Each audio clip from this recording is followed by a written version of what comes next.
विविध भारती।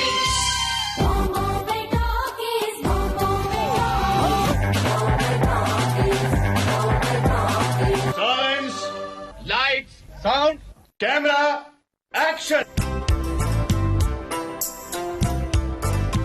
नमस्कार दोस्तों, बॉम्बे टॉकीज में आज आप सुनने वाले हैं जानी मानी राइटर, डायरेक्टर, प्रोड्यूसर सीमा कपूर से मंदाकिनी जोशी की बातचीत। आज सुनिए इस बातचीत का दूसरा और अंतिम भाग। बॉम्बे टॉकीज में आप सभी सुनने वालों का तहे दिल से स्वागत है। मैं हूं आपके साथ मंदाकिनी जोशी। आप सभी को मेरा प्यार भरा नमस्कार। सीमा जी, आपका विविध भारती के स्टूडियो में बहुत बहुत स्वागत है। शुक्रिया। मुझे बहुत खुशी हो रही है कि विविध भारती पे एक बार फिर से मैं आई हूं और आप लोगों से रूबरू हूं। जी, आपने थिएटर किया, दूरदर्शन के दुनिया भर के सीरियल्स बनाए, डॉक्यूमेंट्रीज फिल्में बनाई, आपने फिल्में भी बनाई। फिल्में बनाने का विचार कैसे आया? देखिए, क्या है, कला एक नदी है जी।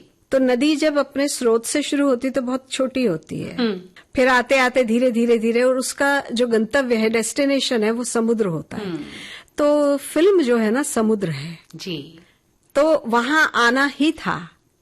मुश्किल होता है क्योंकि फिल्म में बहुत पैसे की जरूरत होती है। फिल्म का जो कैनवास है हर तरह से बड़ा होता है, लेकिन फॉर्चुनेटली मुझे चांस मिल गया फिल्म बनाने का। और उससे ज्यादा सौभाग्यशाली ये रही कि मेरी तरह का सिनेमा जो ऑफ बीट है, एक नई तरह का, जैसे मैंने आपको बताया हार्ट मेरी पहली फिल्म थी, उसमें मैंने शारदा वाला कैरेक्टर तो लिया ही है, जो वो एक गांव की लड़की है जो बिक रही है, और उसके साथ मैंने एक कैरेक्टर लिया है जो पास्ट की लड़की है, बुद्ध पीरियड की लड़की है, उससे पहले की लड़की है, जो तब की है जब भी बिकती थी महिलाएं, स्त्री। तो वो उसकी आत्मा इससे मिलती है। पास्ट और प्रेजेंट को मैंने दोनों को मिलाया है। और वो कहती है, मैं तब तक मुक्त नहीं होंगी जब तक तू मुक्त नहीं होगी, तू अपनी मुक्ति देख। तो वो उसको वो प्रेरणा देती रहती है। तो इस तरह का सिनेमा बनाने का सौभाग्य मिला मुझे, और काफी इंटरनेशनल इसको अप्रिसिएशन भी मिला फिल्म को। काफी चर्चा हुई इन फिल्मों की, और इसलिए मैं आपसे ये भी जानना चाहती थी कि मिस्टर कबाड़ी और द वीकली बाजार जैसी ऑफ बीट फिल्मों का आपने निर्देशन किया, तो क्या अनुभव रही फिल्में बनाने के? हार्ट द वीकली बाजार का तो अनुभव बहुत ही अच्छा रहा, क्योंकि सारे कलाकार बहुत मन से काम कर रहे थे। दिव्या दत्ता थी, अर्चना पूरन सिंह थी, यशपाल शर्मा, मुकेश तिवारी, ये सब लोग थे। और म्यूजिक भी बहुत अच्छा था। अशोक चक्रधर ने गीत लिखे थे। अली गनी जो है पद्मश्री हैं अभी, उन्होंने संगीत दिया था। तो वो तो बहुत ही अच्छा रहा। मिस्टर कबाड़ी जो थी वो कॉमेडी फिल्म थी, लेकिन एक गरीब आदमी जब अमीर हो जाता है तो उसकी क्या त्रासदी होती है। गरीब जब तक रहता है तो कोई दुख नहीं है, अमीर होते ही सारे दुख शुरू हो जाते हैं, क्योंकि वो अपने आप को उन अमीरों में शामिल देखना चाहता है। और जो अमीर है वो अपनी क्लास कॉन्शियस है, इलीट क्लास वालों में रहना चाहता है, वो क्लब में जाना चाहता है, और वो लोग उसको मुंह नहीं लगाते। पैसा है, लेकिन उसमें भी ये कहने की कोशिश की है कि मतलब आप जिस क्लास से हैं, पैसा आ जाए तो उसको सुविधा के लिए होता है पैसा, और उससे कॉम्प्लेक्स होने की जरूरत नहीं। आप जहाँ हैं वहाँ बहुत खुश हैं। सबसे बड़ा संदेश। सबसे बड़ा, जी। तो ये बड़ा अच्छा आपने कंट्रास्ट इस तरह का उस फिल्म में लिया था। तो मुख्य धारा की मसाला फिल्मों से अलग ही फिल्में थी, दशकों तक कहाँ तक पहुंची होंगी फिल्में? आप क्या सोचती है एक निर्देशक होने के नाते? अब तो ओटीटी आ गया है, और ओटीटी पे है तो काफी लोगों ने देखा उसको। लेकिन चूंकि हमारे पास बहुत बड़े वाले स्टार नहीं थे, इसलिए जब सिनेमा में आई तो उतना नहीं हो पाया। छोटे बजट की फिल्म थी। आजकल क्या है कि आपको फिल्म के प्रमोशन के लिए 10-15 करोड़ रुपया खर्च करना पड़ता है, छोटी से छोटी फिल्म का, तब लोगों तक पहुंचता है। हमारे पास तो उतना था नहीं, प्रोड्यूसर के पास उतना नहीं था। पहली फिल्म एनएफडीसी की थी, उनके पास भी उतना तो प्रमोशन के लिए नहीं था। लेकिन अब जब ओटीटी पे आई है तो अब वो बहुत लाखों लोगों ने देखी है, जन जन तक पहुंची है ओटीटी की मेहरबानी से। लेकिन इसमें कलाकार तो बहुत अच्छे थे और नहीं, कलाकार अच्छे हो, फिल्म भी अच्छी हो, लेकिन लोगों को पता कैसे चले कि एक अच्छी फिल्म आ रही है, उसके लिए आपको प्रमोशन की जरूरत होती है। प्रमोशन के लिए पैसा लगता है, करोड़ों करोड़ों रुपए लगते हैं। एक मार्केटिंग बहुत मार्केटिंग जरूरी है के लिए, आप तक जी पहुंचने जी। के लिए। तो अगर मैं ये जानना चाहूँ कि सीमा जी को किस तरह का सिनेमा पसंद है, तो क्या कहेंगी आप? आपको व्यक्तिगत तौर पर किस तरह का सिनेमा पसंद है? मुझे अलग अलग तरह का, मूड के हिसाब से। मैं वेस्टर्न सिनेमा देखती हूँ बहुत, और मुझे कभी रोमांटिक फिल्में पसंद आती हैं, कभी मुझे बहुत गंभीर फिल्में देखने का दिल होता है। ऑल टाइम हिट जो फिल्में हैं जैसे डॉक्टर जिवागो और बहुत सारी ऐसी फिल्में, थ्रिलर हैं, हर तरह का सिनेमा मैं देखती हूँ, लेकिन शर्त है कि वो क्लासिक और अच्छा होना चाहिए। और फिर आपके मूड पे भी है, कभी कभी बचपन याद करने के लिए राजेश खन्ना जी का फिल्म देखने का मन करता है कि वो फिल्में, वो याद, वो दौर, है ना। बाकी मुझे सत्यजीत रे का सिनेमा, ऋतिक घटक का सिनेमा, इंडियन में अपना ऋषिकेश मुखर्जी, ये इन लोगों का देख के आपको मन को सुकून मिलता है, अच्छा लगता है। और बहुत सहज इनका फिल्म मेकिंग रही है, बहुत सहज रहा है। कोई बहुत ऐसा नहीं है कि ऐसे शॉट ले रहे हैं, वैसे शॉट ले रहे हैं, लेकिन लाउड सिनेमा नहीं, बिल्कुल नहीं। और आप और हमारे इर्द गिर्द की कहानी, हमारे आसपास ही किरदार, आपको लगता है कि हाँ ये वो हैं हमारे अपने, ऐसा सिनेमा जिसे आज रियलिस्टिक सिनेमा बोलते हैं, वो मुझे पसंद है। चलिए, तो आपकी पसंद का एक गीत सुनते हैं, फिर बात को आगे बढ़ाते हैं। कल्याण जी आनंद जी का फिल्म मेरे हमसफर का किसी राह पे किसी स्टेशन पर आपकी पसंद की फिल्मों पर, एक स्त्री होने के नाते आपने कहा कि बहुत संघर्ष किया आपने। इस तरह का कोई प्रोजेक्ट कभी मन में आया, इस तरह का लेखन, इस तरह की कहानी? ज्यादातर तो मैंने स्त्री प्रधान ही फिल्म या सीरियल्स जो भी हैं बनाई हैं, जैसे अभी हार्ट तो वो ही थी, और अभी जो मैं बना रही हूँ पतंग मसाला, वो भी एक लड़की की कहानी है, वो भी स्त्री प्रधान ही है। और सीरियल्स जो बनाए हैं वो भी स्त्री के इर्द गिर्द ही ज्यादातर घूमते थे। अभी जो अवंतिका जो सीरियल बनाई है, वो चूंकि इतिहास है, तो आप उज्जैन का इतिहास लिया है मैंने। जब कृष्ण आए उज्जैन सांदीपनी आश्रम में पढ़ने, तब से लेके विक्रमादित्य तक, तो उसमें स्त्री कैरेक्टर बहुत सारे। एक मैं एक प्रोजेक्ट लिख रही हूँ, वो है वामा, नाम रखा है उसका, स्त्री को कहते हैं वामा। तो मैंने वैदिक काल की जितनी विदुषी महिलाएं थीं उन पे बना रही हूँ मैं। अपाला और ना भारती और मंडन मिश्र की जो पत्नी थी, तो उस तरह की जो कि वैदिक पीरियड में हमारी स्त्रियों कितनी ज्ञानी, लोपामुद्रा और ये सब, तो उन पे बनाने का सोच रही हूँ मैं। जी, तो कहाँ तक पहुंचा आपका ये प्रोजेक्ट जिस पर आप बनाने की सोच रही हैं? और लेखन तक है अभी, और होपफुली इस फिल्म के बाद जो मैं अक्टूबर में शूट कर रही हूँ पतंग मसाला, उसके बाद वो शुरू कर देंगे।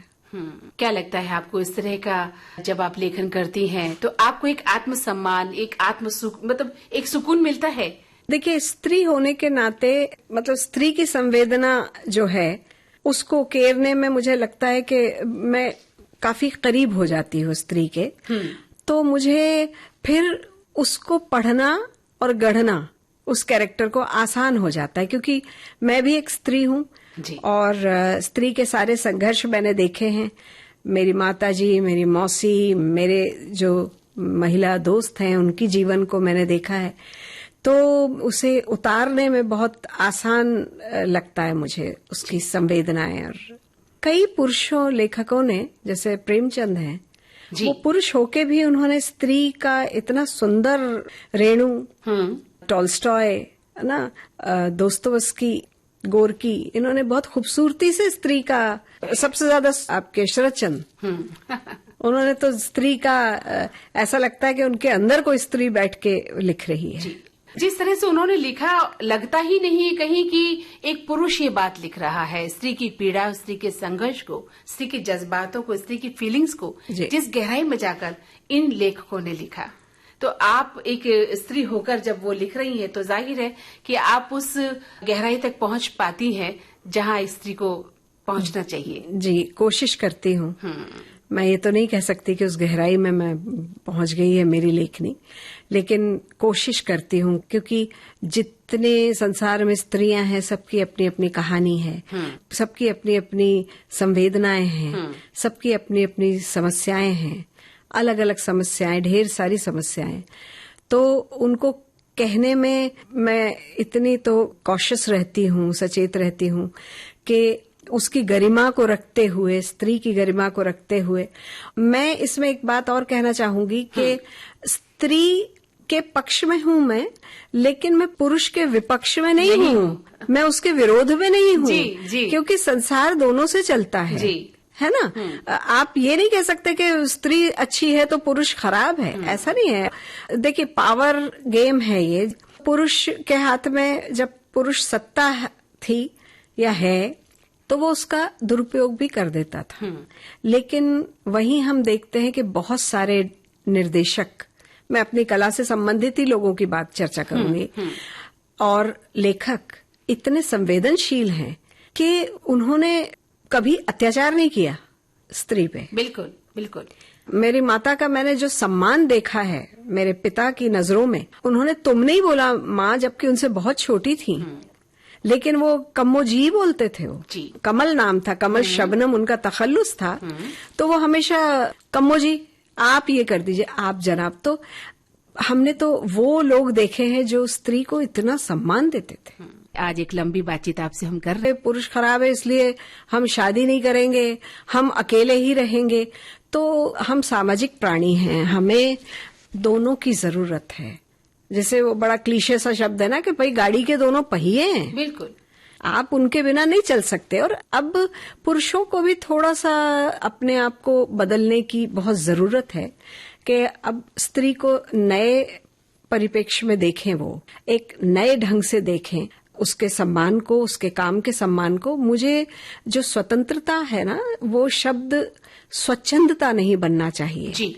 स्त्री का या पुरुष की स्वतंत्रता जो है वो अभी थोड़ा सा, मैं इस पे बोलना चाहूंगी कि स्त्री अभी जो स्वतंत्रता के नाम पे उच्छृंखलता जो हो रही है ना, वो स्त्री को और गुलाम कर रही है। जी जी, बिल्कुल सही कहा। और स्वच्छंदता शब्द तो चाहे स्त्री हो चाहे पुरुष हो, दोनों पर ये सही नहीं बैठता है, दोनों के लिए गलत है। तो स्वतंत्रता के नाम पे आप कहें कि मैं ये खा लूं और मैं वो पी लूं, नशा कर लूं, उसमें स्वतंत्रता है, तो हम तो और गुलाम हो रहे हैं ना। ये स्वतंत्रता नहीं है।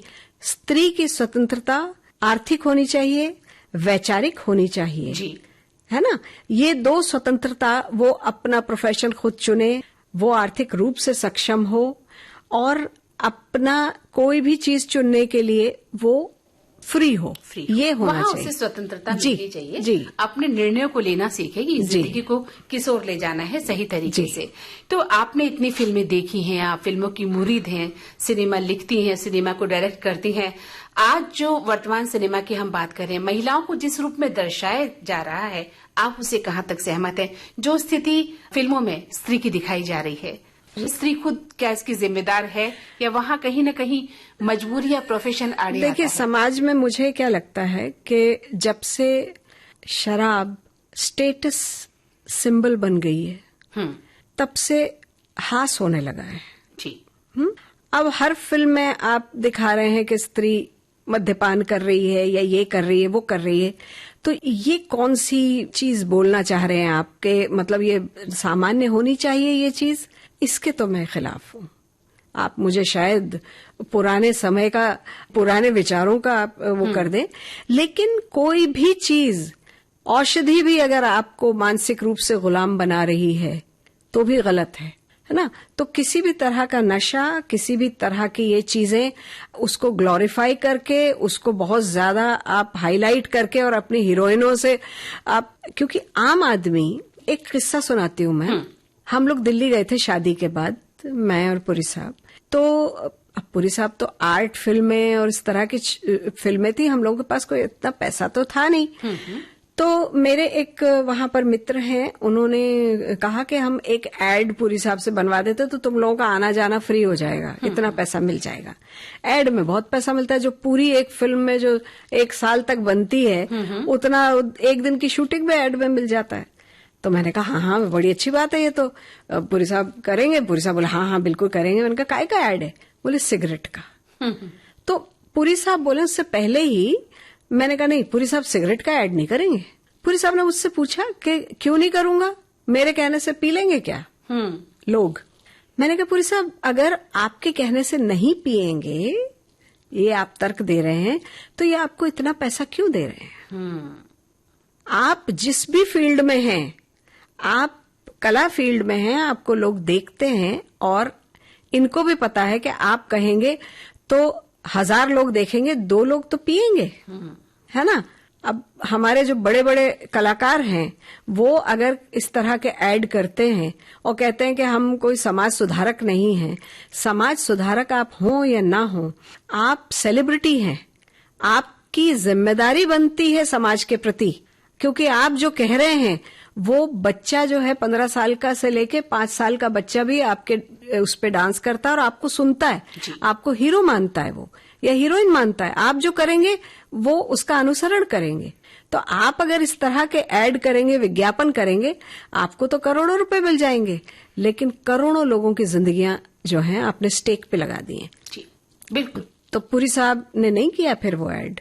तो हम उस तरह के लोग हैं जो सामाजिक रूप से अपनी जिम्मेदारी समझते हैं कि अगर हम कुछ कह रहे हैं और हमारी बात 10 लोग भी सुन रहे हैं तो हमें बहुत सोच समझ के करनी और कहनी चाहिए। जी, आपकी कथनी और करनी में अगर अंतर है तो फिर आपकी सामाजिक जिम्मेदारी कहीं नहीं बनती। जी जी, बहुत बड़ी बात आपने कही कि एक कलाकार क्या कह रहा है, क्या विज्ञापन दे रहा है, क्या संदेश दे रहा है, उसकी एक नैतिक जिम्मेदारी बन जाती है कि वो समाज में क्या फैला रहा है। सीमा जी, बातचीत का ये सिलसिला तो चलता रहेगा और आपकी पसंद का एक गीत सुन लिया जाए। जी, मेरी पसंद का गीत कि आपको कौन से कलाकार पसंद हैं इस इंडस्ट्री में जो आपने बतौर एक्टर या एक गहराई के तौर पर पसंद किए, तो कौन कौन से ऐसे कलाकार हैं जिन्हें आप पसंद करती हैं? दिलीप साहब, मोतीलाल जी, बलराज साहनी, फिर उसके बाद जो बचपन में हमारे हीरो हुआ करते थे वो राजेश खन्ना जी, और देव साहब, धर्म जी, इस तरह के जो कलाकार हैं उन्होंने अलग अलग तरह का सिनेमा किया। अब आप देखिए धर्म जी बिल्कुल घोर कमर्शियल फिल्मों में थे, लेकिन उन्होंने अनुपमा की, सत्यकाम उन्होंने प्रोड्यूस की, है ना। और कितनी फिल्में हैं जो उन्होंने शुरुआत की, बहुत सारी फिल्में हैं। जी। ठीक उसी प्रकार जैसे जितेंद्र को जब हम देखते हैं तो गुलजार साहब जंपिंग जैक के नाम से जाने जाते थे, लेकिन गुलजार साहब की फिल्मों में उनका एक अलग रूप देखने को मिला। और अगर नायिकाओं की बात करें तो कौन सी नायिकाएं आपको पसंद हैं? नायिकाओं में मुझे वो बेचारी अपने सौंदर्य की वजह से उनकी परफॉर्मेंस पे कोई कभी जिक्र नहीं करता है, जबकि वो कलाकार बहुत अच्छी थी। अगर आप उनकी सिनेमा उठाएं, लेकिन उनके साथ एक दुर्भाग्य रहा कि वो बहुत हसीन थी। मधुबाला उनकी सुंदरता पर चर्चा होती है, लेकिन आप जरा मुगले आजम उठा के देखें, आप मिस्टर एंड मिसेस 55 उठा के देखें, आपको वो रेंज मिलेगी, कहाँ कॉमेडी, कहाँ सीरियस। वो कलाकार बहुत अच्छी थी। तो मधुबाला मुझे बहुत पसंद थी। नरगिस बहुत अच्छी परफॉर्मर थी। मीना जी बहुत अच्छी परफॉर्मर थी, वो उनका एक स्टाइल था। और शबाना बहुत अच्छी परफॉर्मर हैं अभी के उसमें। करीना अच्छी परफॉर्मर है।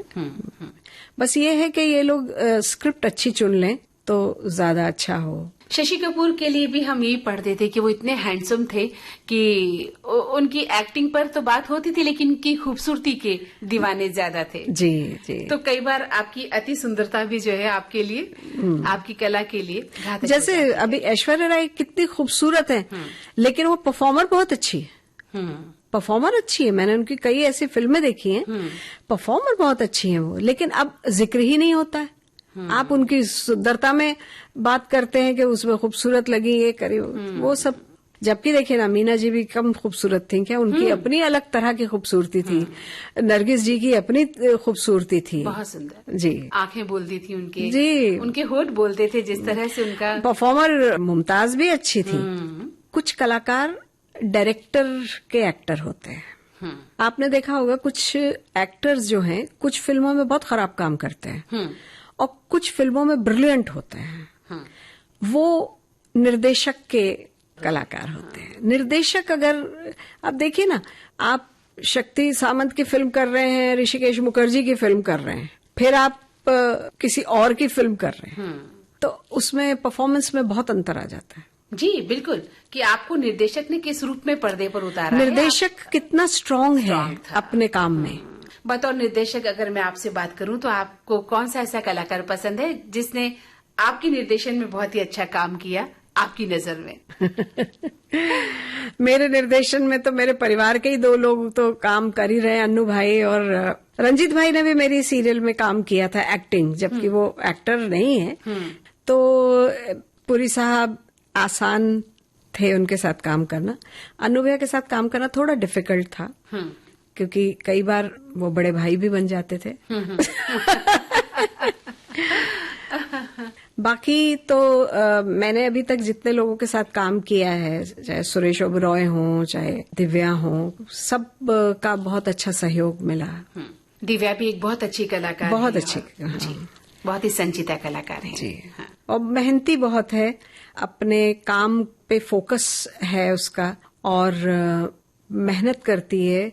चीजों को बार बार पूछना, सवालों को कि ये कैसे है, ये कैरेक्टर क्या है, ये क्या है, क्योंकि हर को गांव का नहीं मालूम होता ना, गांव के क्या है वो आप निर्देशक या राइटर से ही पूछते हैं। जी, वो गांव में तो नहीं रहे हुए होते, तो वो उस तरह से ना उन लोगों का अपना जो होमवर्क है वो करने में पूरा टाइम बार बार फोन करके पूछना कि ये कर लूं क्या, ऐसे कर सकते हैं, वैसे कर सकते हैं।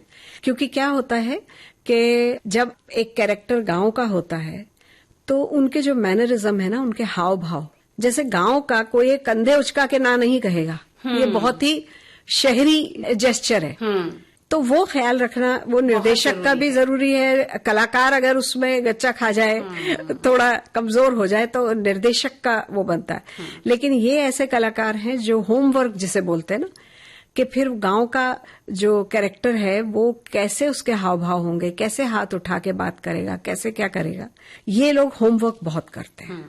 इसलिए ये इतने स्टाब्लिश कलाकार हैं, अच्छे और परिपक्व कलाकार हैं, जहां किसी भी फिल्म में इन कलाकारों ने कभी आपको बोर नहीं किया। जैसे हम एक सामान्य शब्दों में कहें, जिसे कहते हैं कि निरुत्साह नहीं किया, हमें कभी निराशा नहीं हुई इन्हें देखकर कि ये क्या एक्टिंग कर, कमजोर नहीं पड़े ये अपने किरदार में, क्योंकि अपने काम को इतना मजबूती के साथ इन्होंने किया है।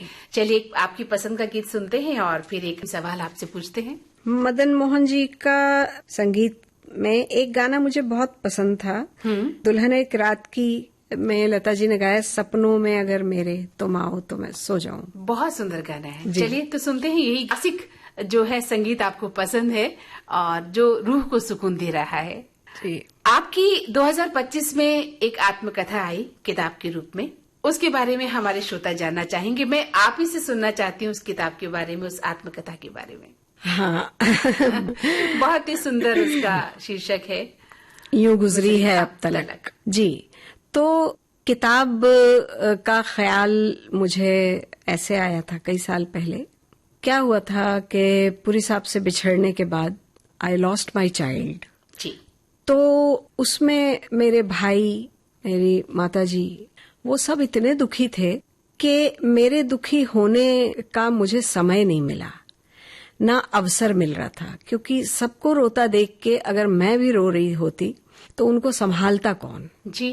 तो इसलिए मैंने एक फसाड, एक आवरण सा ओढ़ रखा था कि कोई बात नहीं, ये जीवन है, ये भी समय निकल जाएगा और ऐसे करके। लेकिन मेरे अंदर ना एक दावानल चलता रहता था। आपको एक कोना चाहिए जहां आप रो सकें, जहां आप कथारसिस जिसे हम लोग बोलते हैं, ये एक रेचन हो जाए, अंदर से जो गुबार है वो निकल जाए। तो मैं सबके बीच में घिरी हुई थी, सारे मेरे दुख से दुखी थे, उनको मैं अपना दुख दिखा के दुखी नहीं होना चाहती थी। तो मैंने कहा कि कलम ही एक ऐसा मेरा साथी है जो मैं अकेले में जिसको लिख सकती हूँ और अपने उद्गार पेपर पे ना उसकी स्याही जो है मेरे आंसुओं की तरह उसे निकालूं। जी। तो मैंने अपने बच्चे को एक खत लिखा जो चला गया कि भाई तुम, मेरी कोख इतनी खराब थी कि तुम नहीं रह सके उसमें।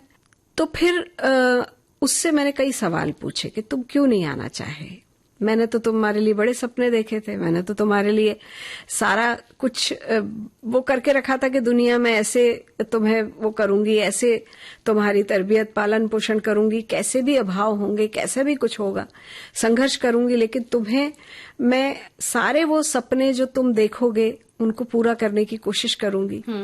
तो वो सब मैंने खत लिखा उसको। फिर भी सवाल जब वो नहीं हुए तो मैंने बच्चे की तरफ से माँ को एक खत लिखा कि मैं क्यों नहीं आया जी। तो ये जब लिखा तो मुझे ऐसा लगा जैसे ये आत्मा को बड़ी मेरे कथारसिस हो गया, एक दर्द जो है निकल गया। तो मुझे ऐसा लगा कि इतना जो जिंदगी में झंझावात झेले हैं, जिंदगी में जो अनुभव अच्छे बुरे खट्टे मीठे थिएटर कंपनी के बाबूजी की जो लोगों ने जाना नहीं है, लोग ये जानते पारसी थिएटर हुआ करता था, नाटक मंडलियां हुआ करती थी, लेकिन उनकी फर्स्ट हैंड इन्फॉर्मेशन, उनकी स्त्रियां क्या थी, वहां पे स्त्रियों की क्या दशा थी, जो स्टेज पे समाज से उपेक्षित थी, स्टेज पे कमाती थी, लेकिन फिर भी वो पुरुष के सत्ता के अधीन थी वो जी। तो वो सब मैंने उतारने के लिए मन बनाया। और ऐसे मैंने कहा ये सिर्फ सारी चीजें कहानियों में नहीं आ सकती, क्योंकि इतनी सारी कहानियां कहाँ लिखूंगी मैं, अपनी आत्मकथा ही लिख दूं, उसमें तो सारे वो कैरेक्टर हैं, वही बिब्बी हैं, वही बुग्गी हैं, और वही चंदा हैं, और वही शरीफ भाई हैं, और वो जो नाटक कंपनी के चरित्र हैं सारे हैं, वो उनको उतारा जो थे हमारी नाटक कंपनी में। क्या मेरी माँ थी, उनका संघर्ष, क्या मेरे फादर थे, उनका संघर्ष, हमारा संघर्ष के इतने अमीर माता पिता की संतान होके आज देखिए जब हमारा थिएटर कंपनी जो हमें इतना पैसा और खाना देती थी, उसके बाद जब सिनेमा आया तो थिएटर कंपनियां बंद हो गई, भूखमरी आ गई, है ना, सारी थिएटर कंपनियां बंद हो गई। एक जमाने में जिस फिल्मों ने, सिनेमा ने हमारी रोजी रोटी छीनी, आज वो सिनेमा हमें रोजी रोटी दे रहा है। तो ये पूरा जो ग्राफ है जिंदगी का, ये मैंने उसमें लिया, और लोगों को शैली भी बहुत पसंद आई, कहने का स्टाइल पसंद आया। काफी चर्चित रही ये किताब, और 2025 की सबसे चर्चित किताबों में से एक किताब रही ये, यूं गुजरी अब तलक। और उसमें मुझे लगता है कि हम साहित्य तक ने तो उसको 2025 की टॉप 10 में बुक में लिया, शामिल किया, और काफी लोगों ने आपको उस वक्त जाना पहचाना, आपके दर्द को समझने की कोशिश की, जानने की कोशिश की। तो सीमा जी, आगे भी आप यूं लिखती रहें, ये शुभकामनाएं हम आपको देते ही हैं। चलिए एक जानना चाहते, और नदी कैसे पार करनी पड़ती है, टायर ट्यूब होते हैं ना, उसमें बैठ के और अपनी चप्पलों को चप्पू बना के वो नदी पार करती है। अरे, तो वो मैं बना रही हूँ। अभी पानी थोड़ा सा नदी में कम है, तो इस वजह से थोड़ा अब मैं सर्दियों में जाके, तो ये सारी चीजें मैं चाहती हूँ कि मैं जितना भी काम करूं, मेरी जो महिलाएं हैं, मैं चूंकि स्त्री हूं तो मैं स्त्रियों पे ही काम करना चाहती हूँ। जी बिल्कुल बिल्कुल। तो इस लाइन में आने वाली स्त्रियों को आप क्या कहना चाहती हैं, युवा स्त्रियों को जो इस लाइन में आना चाहती हैं, बतौर राइटर, बतौर निर्देशक, बतौर एक्टर? देखिए, कोई भी विधा, जैसे अभी एक कंट्रोवर्सी हुई थी, एक कोई पत्रकार हैं, वो एक्टिंग में चले गए, तो लोग उनको डिफेंड करने लगे कि भाई लोग सीखते सीखते सीखेंगे। मैं इसके खिलाफ हूँ। एक तो जो कलाकार आता है, जो जैसे अभी एनएसडी से ट्रेंड एक एक्टर आ रहा है, जी ठीक है, आपने उसकी रोजी रोटी छीन रहे, पहली बात। जिसने इसी को पढ़ा है, जो यही कर रहा है, और फिर जब करोड़ों रुपए एक फिल्म में लगते हैं, तो वहां पर ये नहीं कहा जा सकता कि ये कोई रोटी बनाना है कि धीरे धीरे सीखेंगे। हाँ, नहीं, तो सीखने की प्रक्रिया भी चल रही है। हाँ, ये प्रक्रिया नहीं है। करोड़ों रुपए आप पे लगते हैं तो प्रक्रिया नहीं होनी चाहिए, आपको ट्रेंड होना पड़ेगा। तो मैं युवाओं से ये कहना चाहूंगी कि देखिए, दो तरह से आप सिनेमा की तरफ आकर्षित होते हैं, ग्लैमर और पैसा। तो जब ये दो चीजों से आकर्षित होके आप आते हैं, तो सक्सेस मिलने के चांसेस जो हैं आपको 5% होंगे। लेकिन आप कलाकार हैं आप पढ़ते हैं, आपने सिनेमा पढ़ा होता है, थिएटर पढ़ा होता है, आपने लिटरेचर पढ़ा होता है, म्यूजिक पढ़ा होता है, ये सारी चीजें जब आपने की होती हैं, थिएटर किया होता है और टेक्निक जानते हैं, मतलब ट्रेनिंग होना बहुत जरूरी है। जैसे एक डॉक्टर बिना MBBS किए डॉक्टर हम उससे इलाज नहीं करवाएंगे, एक इंजीनियर से बिल्डिंग नहीं बनवाएंगे जब तक कि वो नहीं है। इसी तरह कलाकार को, कला क्षेत्र को आप ऐसे मत सोचिए कि कोई भी आके कर ले, उसके लिए आपको ट्रेंड होना बहुत जरूरी, पढ़ाई पढ़ना बहुत जरूरी है, तभी जाके आप कुछ बनेंगे। बहुत अच्छी बात, बहुत अच्छी आपने एक संदेश युवा आने वाली लड़कियों को खास तौर से दिया है, जो केवल शारीरिक सौंदर्य के बल पर आना चाहती हैं और दूसरी चीजों को मद्देनजर नहीं रखते हुए काम करना चाहती हैं। तो उनके लिए ये बहुत बड़ा संदेश है कि किसी भी लाइन में जाने से पहले आपको वहां के लिए पढ़ना और गुनना बहुत जरूरी है खुद को। तो बॉम्बे टॉकीज में आज सीमा जी आपने विविध भारती के लिए अपना अमूल्य वक्त निकाला है, हम आपका तहे दिल से शुक्रिया अदा करते हैं। नहीं, विविध भारती तो जिंदगी में जब हम बच्चे थे तब से जुड़ा हुआ है हमसे, और जहां से जाएंगे तो विविध भारती सुनते हुए ही जाएंगे, कोई ना कोई गाना चलता ही रहेगा। जी, तो चलिए एक और गाना जान लेते हैं इस कार्यक्रम का। जी, एक गाना मजरू साहब का है, मेरे हमदम मेरे दोस्त फिल्म से, LP का म्यूजिक है, न जा अब कहीं न जा। जानी मानी लेखिका, निर्माता और फिल्म निर्देशक सीमा कपूर। और अब बॉम्बे टॉकीज में आज इतना ही। मंदाकिनी जोशी चाहती हैं इजाजत, नमस्कार। ये था जानी मानी लेखिका, निर्देशिका और निर्माता सीमा कपूर से मंदाकिनी जोशी की बातचीत का दूसरा और अंतिम भाग। तकनीकी सहायक किरण बंग, संपादन सहयोग झरना सोलंकी। विविध भारती की ओर से इस कार्यक्रम की प्रस्तुतकर्ता अनुश्री पाठक।